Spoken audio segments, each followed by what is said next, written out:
Bueno, a continuación tenemos a nuestro segundo expositor, el licenciado Alberto López Tom, egresado de la Universidad de Panamá, Facultad de Derecho y Ciencias Políticas, con licenciatura en Derecho y Ciencias Políticas. Ante todo, les agradezco la invitación.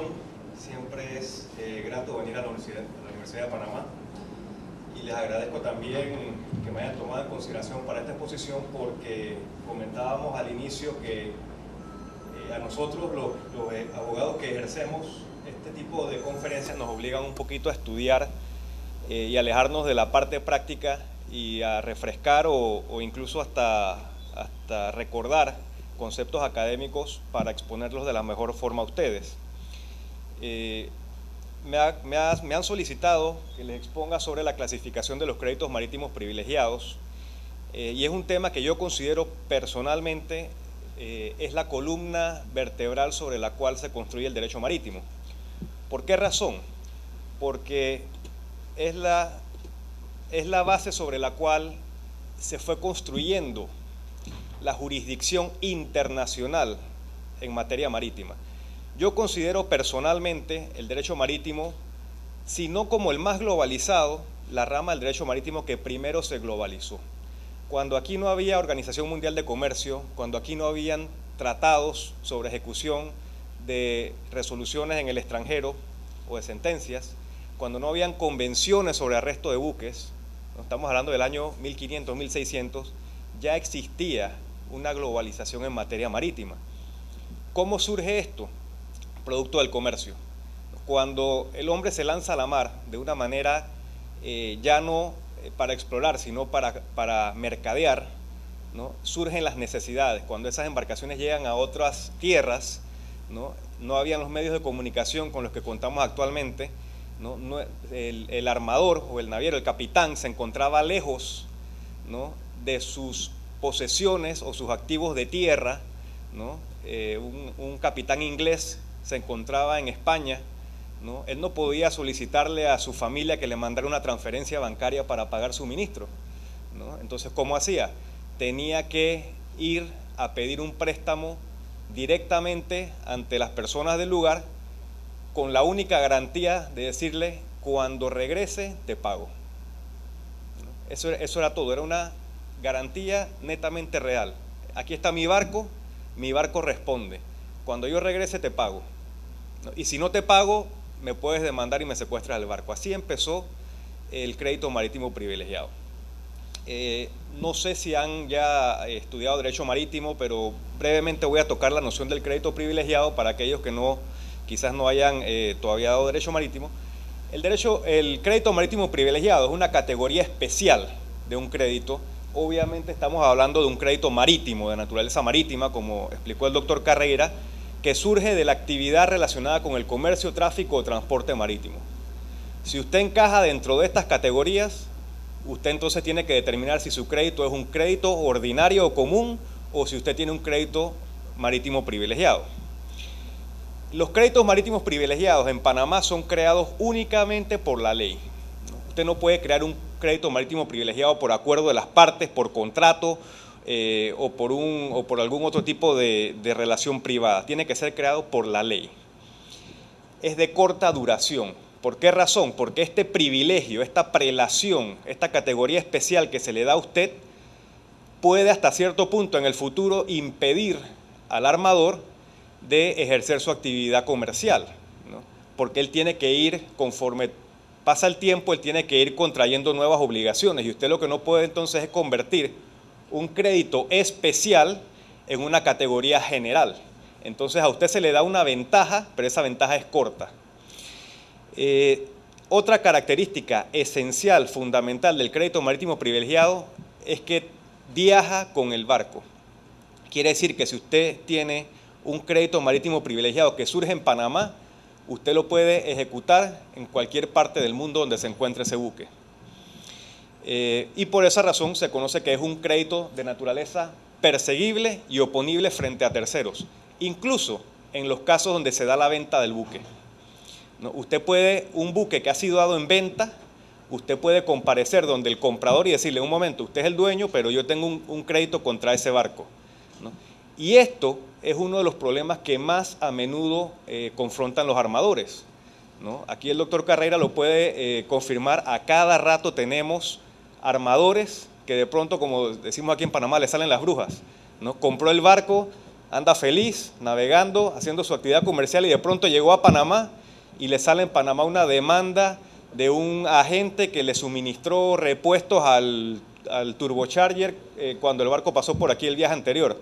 Y el propietario del buque dice, no, un momento, pero yo acabo de comprar el barco, yo no tengo nada que ver con eso, yo no lo conozco a usted, ¿no? Pero esa es la naturaleza del crédito. El crédito se dio porque el barco respondía. Yo no conozco quién es el dueño, ¿no? Yo no sé quién es el dueño, pero el barco está aquí, el barco necesita esa reparación, el barco se estaba hundiendo, usted me llamó urgente que fuera a reparar el barco responde, ¿no? Y usted compró el barco porque yo lo salvé, porque el barco no se hundió porque yo lo reparé, así que usted me tiene que pagar a mí, ¿no? Eso es pan de todos los días.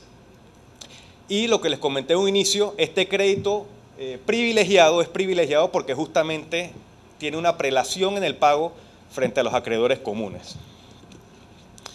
Vamos a remontarnos un poco a la historia, sin aburrirlos con la historia, pero ustedes tienen que comprender de dónde salen las cosas para poder aplicarlas mejor. Conforme se desarrolla el comercio marítimo, estamos hablando del año 1500, 1600, se empieza a regularizar el comercio marítimo. Ya existen en el año 1500, 1600, e incluso 1400. Cristóbal Colón llegó a América con unas naves fletadas, no eran de él, eran de los hermanos Pinzón. Ya existe una industria marítima detrás de todo esto, pero no habían regulaciones. Todo se daba sobre la práctica, sobre qué era lo usual.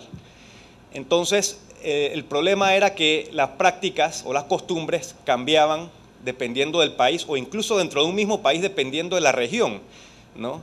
Entonces, se va dando la necesidad de poner un poco de orden para que exista una certeza sobre usted que se dedica a la actividad marítima, qué es lo que le espera en otros puertos. Y países como Francia expiden lo que son las ordenanzas de Colbert en 1681, donde empiezan a establecer ciertos parámetros para el otorgamiento de créditos. Específicamente le dan un derecho de demandar al proveedor que da un servicio a un barco. Cuando los barcos llegaban a Francia, barcos de madera, ¿no? Que se les metía el agua y usted necesitaba urgentemente que fueran los constructores a repararlo para que no se le mojara la carga, y el barco se iba, ese constructor, ese aldeano en Francia quedaba, bueno, ¿y ahora quién me paga? Bueno, las ordenanzas de Colbert le daban por primera vez una titularidad de una acción. Él podía ir, estamos hablando principalmente de comercio a corta distancia, ¿no? Francia, Inglaterra. Él podía ir a Inglaterra, cruzando el canal inglés, y simplemente ejercer su acción, decirle al juez en Inglaterra, yo le di un servicio a ese barco en Francia y no me pagó, ¿no? Entonces se van estableciendo estos derechos de persecución. El derecho francés, el sistema francés, posteriormente, como ustedes ya conocen, porque es producto de lo que llamamos la codificación napoleónica, ¿no? Producto vamos a decir, de la imposición francesa en el resto de Europa, ¿no? Por Napoleón, pues los demás países empiezan a adoptar estas disposiciones, y así es como esta lista cerrada, ¿no? De Francia llega a España, ¿no? Y se materializa en el Código de Comercio Español en 1829, ya de manera formal. Es una lista cerrada. Los créditos que están en la lista son los únicos que existen y no hay más. Ese es el sistema francés. Paralelo a esto está el sistema germano, que es el de la lista abierta, es todo lo opuesto. El sistema alemán dice, todo lo que usted pueda probar que usted brindó a un barco o a un armador que tenga relación con la actividad marítima es un crédito marítimo privilegiado, ¿no? Y uno de los casos, no recuerdo el nombre porque incluso es en alemán, pero uno de los casos más interesantes del que siempre se habla es del dueño de una taberna que demandó un barco porque él brindó, los marinos se fueron y no le pagaron ni el licor ni las prostitutas. Entonces el tribunal en Hamburgo decía, esto no tiene nada que ver con marítimo, decía el armador, y el tribunal en Hamburgo dijo, no, sí, es que la tripulación se bajó, eso es un servicio de entretenimiento porque la tripulación tiene que esparcirse y distraerse para poder navegar al día siguiente, así que en efecto ellos comieron, ellos tomaron, bueno, las mujeres no sé cómo lo fallaron, pero al final del día el dueño de la taberna tuvo un crédito contra el armador del barco, es un caso de 1600, ¿no? ¿Por qué? Porque todo lo que usted pruebe, que usted brindó en relación a la actividad de ese barco, es un crédito privilegiado. Eso es lo opuesto al sistema francés. Los ingleses, por supuesto, ellos tienen que tener su propia identidad porque ellos no pueden ser ni franceses ni alemanes, entonces los ingleses empiezan a desarrollar su propio sistema, el sistema del common law, el derecho común consuetudinario. Y es un sistema que es bastante mixto, no es ni uno ni el otro, es el intermedio. ¿Por qué? Porque en Inglaterra, incluso dentro del mismo país, se empieza a dar un conflicto entre lo que eran los tribunales de derecho común, de common law courts, y lo que entonces surgía, ¿no?, como los tribunales de almirantazgo, los admiralty courts. El rey inicialmente tenía almirantes, que no eran jueces, eran almirantes, que decidían asuntos de navegación, porque eran muy especializados. Entonces se establecen los Admiralty Courts en un inicio como tribunales netamente de navegación. Por otro lado están los tribunales de derecho común, de derecho civil, que eran los que conocían de los contratos, las deudas, todo lo que tenía que ver con cumplimientos, suministros contractuales a las embarcaciones. Pero como todo, pues los almirantes estos quieren ir extendiendo su área de jurisdicción y en algún punto los jueces civiles empiezan también a expandir su área de conocimiento y se da un conflicto de competencia entre lo que es los tribunales de almirantazgo y los tribunales de derecho común en Inglaterra. Y producto de esta lucha jurisdiccional y que a su vez devino en una lucha legislativa, Inglaterra pues tiene un sistema muy interesante mediante el cual tiene los maritime liens, que son los gravámenes marítimos, que es lo que nosotros equiparamos mucho a un crédito marítimo privilegiado, pero también tiene los statutory rights in rem, que son los derechos estatutarios in rem, que son una especie de crédito que procesalmente le permite a usted accionar contra el buque directamente, pero no califica como un crédito marítimo privilegiado, por algunas distinciones, ¿no? Entre esas, pues que usted necesita demandar para que el statutory right in rem surja. Quiere decir que si usted no demanda, usted no tiene un lien sobre el buque. El maritime lien o el crédito marítimo privilegiado, en el momento en que usted da el servicio, ¿no?, usted ya tiene un gravamen sobre el buque. O sea, son distinciones muy sutiles, pero sobre esta base pues se construye el sistema inglés.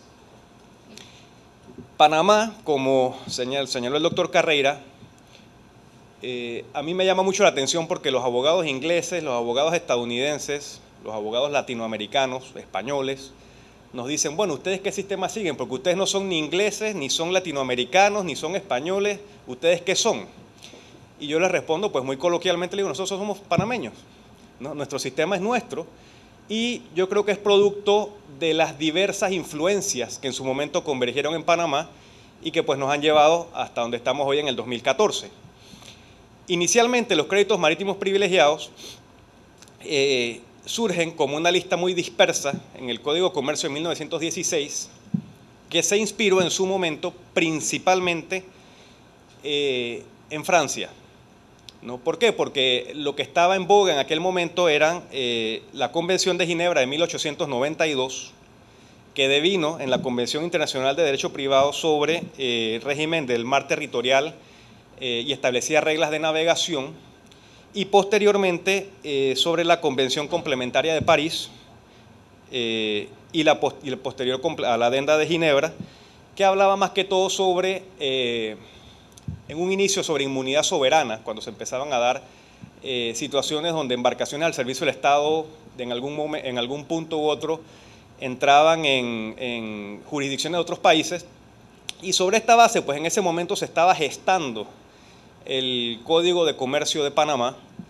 recién después de nuestra independencia, pues, y en aquel momento, honestamente no me pregunten por qué, pues la influencia que teníamos del codificador eran estas dos convenciones que eran las que estaban en su apogeo, las más recientes, y sobre esa base se empiezan a introducir en Panamá estas figuras, más que todo provenientes del sistema francés. Por eso es que nosotros iniciamos con el sistema francés.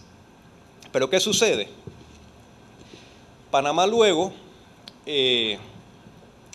empieza a aventurarse por influencia estadounidense en otras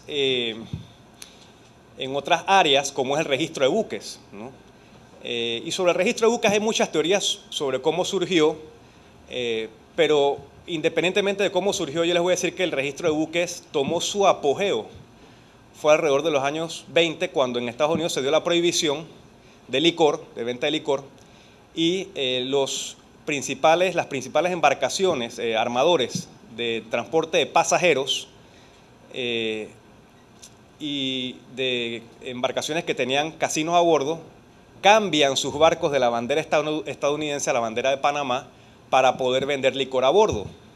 Entonces así es como, teniendo la zona del canal aquí, teniendo pues ya una presencia estadounidense aquí, los armadores que se encontraban en esa época, en la época del Golfo, lo que era Nueva Orleans, el Golfo de México, pues dicen, ¿saben qué? Vamos a cambiar todos estos barcos de la bandera estadounidense a la bandera panameña. Por ahí leo que se trataban de cruceros. En esa época no existía el crucero propiamente, eran embarcaciones de pasajeros, ¿no? Y simplemente pues se abanderan en Panamá y empieza el desarrollo propiamente del registro de naves panameños y empieza la llegada de influencia estadounidense a Panamá, ¿no? Los abogados aquí en Panamá, los legisladores, los funcionarios empiezan a familiarizarse con el derecho estadounidense, y de esa manera entonces empezamos a imitar o a copiar ciertas figuras, y así es como en 1946 se modifica el artículo 1507 del Código de Comercio y se incluye lo que es la lista de los créditos marítimos privilegiados, tal como la conocimos hasta la Ley 55, ¿no? Que la vamos a ver más adelante, ¿no? El artículo 1507 lee: tendrán privilegio sobre el buque y concurrirán sobre su precio en el orden que se expresa en el presente artículo los créditos siguientes, ¿no? Y hay una lista, son como 13 o 14 créditos, que son los únicos que existen, son números cerrados, ese es el sistema francés, ¿no? Y se establece pues las costas judiciales, los gastos y de asistencia y salvamento por el último viaje. Ahí les puse en inglés salvage porque, como les comenté, en el derecho inglés solamente hay 5 maritime liens, los demás son derechos estatutarios in rem. Salarios, retribuciones e indemnizaciones debidas al capitán por el último viaje. ¿Ven lo que le digo? Son de corta duración. Solamente usted puede reclamar los del último viaje. No es que usted va a decir, yo tengo 10 años a bordo del buque y me van a pagar los últimos 10 años de salarios porque nunca me han pagado. No. Los del último viaje, esos son los que usted puede reclamar. Las indemnizaciones a que hubiera lugar por perjuicios causados por culpa o negligencia, el numeral 5, ahí es donde entran los abordajes. Las cantidades debidas a título de contribución a averías comunes. La hipoteca naval, noten que la hipoteca naval se encuentra en el numeral 7, ¿no? Y esto es lo que regía los créditos marítimos privilegiados en Panamá hasta el año 2008, en que se promulga la Ley 55.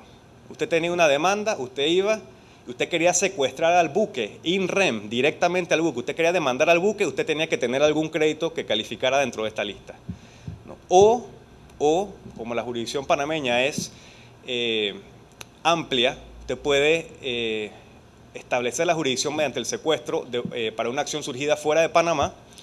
Usted tiene que tener un crédito marítimo privilegiado bajo el derecho aplicable. Si usted tiene un crédito marítimo privilegiado bajo la ley venezolana, un servicio que usted prestó en Venezuela, pues usted puede perseguir el buque y secuestrarlo en Panamá. Pero usted tiene que probar que la ley de Venezuela le da ese crédito marítimo privilegiado.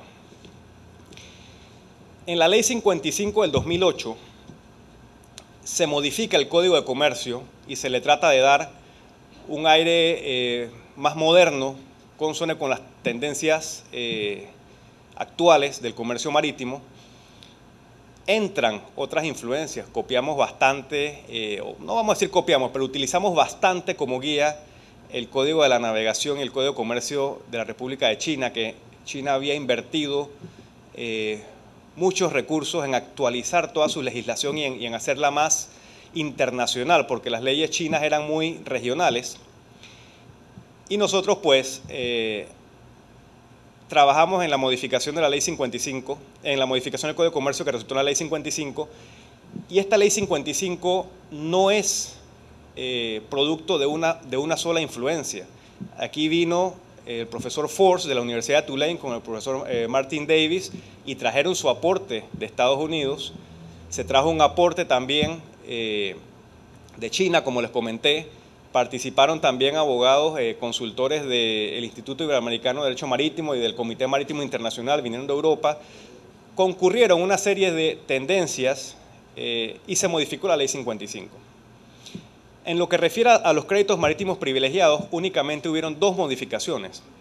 La hipoteca naval se elevó de 7 a 4 porque en ese momento se consideró que el registro de naves para Panamá era un segmento muy importante y se le quería dar una protección al propietario que registra, más que todo al banco, que brinda el financiamiento para la compra de un barco, de que cuando hay una insolvencia de ese propietario y el barco se secuestra en Panamá, pues él pueda recuperar su dinero, como ocurre también con las hipotecas sobre bienes inmuebles, ¿no? Y en ese sentido se subió la hipoteca naval del 7 al 4. Y sobre esta misma base se dieron situaciones donde habían embarcaciones que, producto de la mala situación financiera del propietario, no pagaban impuestos, no pagaban tasas al Estado, tasas por abanderamiento, y le debían dinero al Estado. Entonces decía, bueno, es justo que si la hipoteca se está subiendo del 7 al 4, pues también se le dé al Estado una prelación para que pueda cobrar los impuestos y las tasas que se le adeudan, ¿no? Y estas fueron las modificaciones que se hicieron en la Ley 55. Producto de este nuevo enfoque más amplio, se modifica también el Código de Procedimiento Marítimo en el artículo 166 para permitir ahora, tradicionalmente aquí siempre se habló de créditos marítimos privilegiados. Y debo aceptar que hasta cierto punto se presentaban aquí acciones in rem con fundamento en derechos estatutarios in rem bajo la ley inglesa, que no eran maritime liens, ¿no? Y obviamente pues los abogados que defienden los barcos sobre estas bases de defensa en algún momento trajeron ese punto a discusión y le decían al juez, un momento señor juez, usted no puede secuestrar ese barco porque eso no es un crédito marítimo privilegiado, eso es un statutory right in rem, que es una prioridad procesal que le da a usted la ley inglesa, ¿no? Pero no es un gravamen sobre el buque. Y ese debate duró sus buenos años, sus 5 o 6 años, hasta que la Corte Suprema finalmente empezó a variar su posición y decir, es cierto, eso no son créditos marítimos privilegiados propiamente, son derechos estatutarios in rem. Y para evitar esta discusión, porque al final del día la jurisdicción panameña lo que quiere también es brindar el servicio. No podemos estar sobre las bases de que prestamos un servicio a medias, ¿no? Si nosotros queremos brindar un servicio a la comunidad marítima internacional, tiene que ser completo. Usted quiere venir a usar los tribunales panameños, venga. No es que solamente queremos estos casos y estos otros no. El doctor Carreira mencionó aquí el periodo del oscurantismo. Yo estoy totalmente de acuerdo con él. Aquí había una época donde los jueces, los magistrados, parecían que no querían los casos. Entonces, teníamos un tribunal que recibía casos y después querían deshacerse de los casos, ¿no? Y en ese afán por deshacerse de los casos le hacían un daño al país, porque salían decisiones malísimas, se negaba el acceso a la justicia. Si usted dice, todo el mundo tiene derecho a la justicia, yo voy ante el tribunal y el tribunal me dice, no, usted no puede venir aquí, ¿no? Oiga, un momento, usted me dijo que viniera aquí y ahora me echa, ¿no? Entonces, los tribunales han cambiado y la Corte ha cambiado ese enfoque y finalmente se han dado cuenta que lo que Panamá presta a la comunidad internacional es un servicio. Nosotros abanderamos barcos, nosotros tenemos puertos, nosotros tenemos un canal, nosotros estamos desarrollando un centro logístico, nosotros queremos centro de arbitraje, queremos centro de solución de conflictos, pero nuestros tribunales son especiales, solamente queremos unos casos sí y otros no. Eso no puede ser. Entonces, finalmente se dieron cuenta de que esto era parte de la Estrategia Marítima Nacional y se modificó la ley para aclarar y hacer más amplio el acceso de terceros en otros países al sistema judicial panameño. Ahora usted puede venir para hacer efectivo créditos marítimos privilegiados, gravámenes marítimos INREM, los Maritime Liens, o cualquier crédito que según el derecho aplicable a la causa le permita dirigir la demanda directamente contra el buque. Si usted bajo la ley de Gabón, usted tiene un crédito marítimo privilegiado contra el buque, usted puede ejercerlo en Panamá. Esa es la situación en la cual nos encontramos hoy. Para que tengan una idea de por qué esto es una situación tan compleja, es porque la ley aplicable es uno de los asuntos más complicados que van a encontrar en los litigios marítimos. Cuando usted tiene litigios marítimos, lo que refiere a la venta y el título de la nave, se aplica la ley de la bandera. En cuanto a los privilegios, se aplica la ley de la bandera. Privilegios y la graduación sobre la carga o flete, salvo pacto expreso en contrario, la ley panameña. Orden interno del buque, derechos laborales, ley de la bandera. Responsabilidad civil extracontractual, ley de la bandera. Reclamaciones de muelleros, trabajadores portuarios y otros que brindan servicio a bordo de la nave, la ley del lugar donde se prestaron los servicios. Y aquí, la ley del lugar nos han tocado, yo he tenido, en aquella época, ahora hay internet, pero inicialmente yo recuerdo cuando yo empecé a trabajar en la firma, habían mapas, eso es lo que había, mapas en las paredes, ¿no? Porque a veces usted no sabía dónde quedaba el lugar y no había Google, no había nada de estas cuestiones, entonces uno le tocaba ir a ver dónde quedaba el puerto, porque uno a veces no tenía ni idea, ¿no? Así nos tocaban casos aquí, ¿no? Abordajes, colisiones, lugar del registro común de ambas naves, si son dos, o la ley panameña. Transporte de cargas, salvo pacto expreso en contrario, la ley del lugar del embarque, ¿no? La carga sale y entra de todas partes del mundo, así que aquí a veces nos tocan aplicar legislaciones que nosotros no conocemos, tenemos que tener un abogado de otro país y aprendemos. Seguro marítimo, salvo pacto expreso en contrario, la ley del domicilio del asegurador. Normalmente la mayoría de los seguros, como explicó el doctor Carrera, pues los ingleses han desarrollado el talento de meterse en todo. Entonces, todos los casos tienen una cláusula arbitral que refiere a Londres, todos los contratos de seguro tienen una cláusula de ley de jurisdicción que establece Londres, y sobre esa misma base, pues nosotros hemos tratado un poco de jalar la soga para nuestro lado y decir, no, un momento, si usted está demandando aquí, usted aplica la ley inglesa, todo perfecto, pero aquí, el caso se queda aquí, no allá, ¿no? Y aplicamos muy comúnmente derecho inglés aquí, entre otros, ¿no? Suministros y servicios, salvo pacto expreso en contrario, la ley del lugar. Formalidad y solemnidad de los contratos, la ley del lugar donde se celebran. Limitación de responsabilidad, la ley de la bandera. La prescripción, la ley aplicable bajo este artículo, o sea, la prescripción dependerá de qué ley aplica.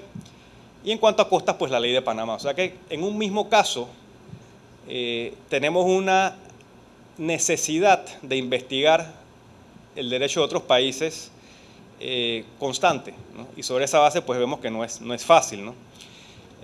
Yo les quisiera nuevamente agradecer la invitación. Es un tema bastante interesante, podemos hablar mucho tiempo, pues, pero me dijeron que 25 minutos, trato de mantenerme sobre el tiempo que se me ha dado. Les insto a que se interesen en el tema marítimo. Es un tema que, a pesar de que se está desarrollando en Panamá, yo siento personalmente pues que tiene muy poca acogida en cuanto al litigio, principalmente porque la mayoría de los abogados conocen la parte del derecho marítimo a través del registro de naves, que es lo que se ha desarrollado más en Panamá, ¿no? Y todo el mundo piensa derecho marítimo, registro de naves. El registro de naves es una parte muy importante, pero me parece a mí, doctor Carrera me puede darme sus comentarios, yo creo que la parte que se está desarrollando más activamente aquí es la de solución de conflictos. Litigio y arbitraje marítimo es lo que Panamá está captando. El doctor Bután en el inicio mencionó pues que aquí están viniendo universidades y centros educativos de otros países, ¿no? Quieren ver qué hacemos los abogados aquí en Panamá. Venezuela copió nuestra ley de procedimientos marítimos y puso sus tribunales marítimos en Venezuela hace poco. O sea, los otros países en Latinoamérica están viendo qué hacemos nosotros aquí y si nosotros no seguimos desarrollando, no nos seguimos poniendo las pilas, pues nos van a copiar y nos van restando competitividad, ¿no? Así que no tengan miedo, métanse, no tiene que ser tiempo completo, pues hay muchas firmas de abogados que no son 100% abogados de litigio marítimo, pero tienen varios casos marítimos y lo importante es que no tengan miedo en agregar esto a su práctica. Usted puede hacer litigio civil, usted puede hacer litigio comercial, puede hacer marcas y puede tener su cartera de litigio marítimo también, ¿no? Todo eso le va complementando. Esto no es un nicho cerrado, ni es magia negra o oscurantismo, no. Esto es tan accesible como los tiempos de hoy. Es más, yo diría que hoy es más fácil que antes. Hoy ustedes tienen todos los recursos tecnológicos a su disposición para poder aprender, ¿no? Yo entré casi al final, yo entré en la época del fax, ¿no? Yo creo que el doctor Carrera les puede comentar cómo usted tenía que aprender sobre el derecho de Algeria, ¿no? Hace 20, 25 años, vaya usted a ver cómo usted averiguaba qué decía la ley de Algeria. No habían páginas web, no habían recursos informáticos, usted tenía que llamar a alguien en Algeria que no hablaba inglés. Esa persona, pues, los documentos en Algeria estaban en árabe.